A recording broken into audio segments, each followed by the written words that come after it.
Hi guys, welcome back to the channel. Today we're giving you a tour of the Rogers.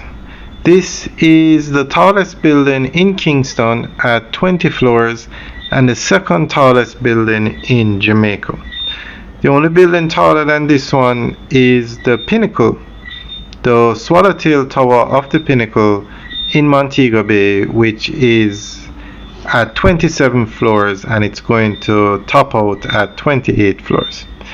So we're just giving you an update on this building today. It's a residential building, 199 units, ranging from one bedroom to penthouse suites.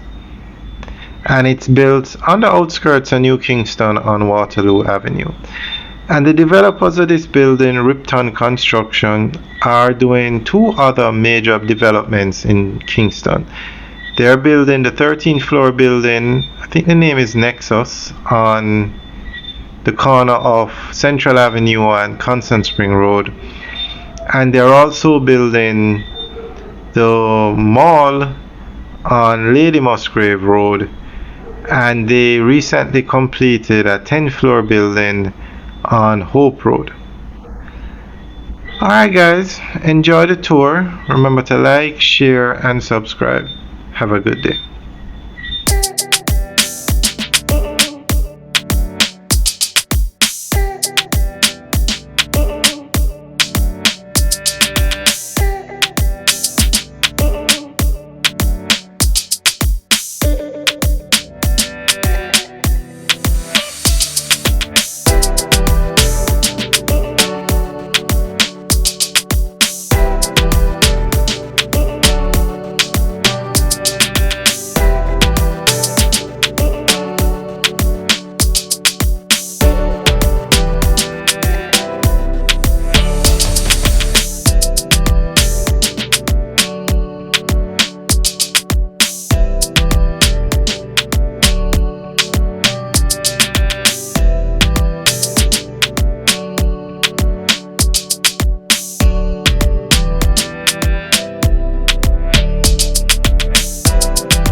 you.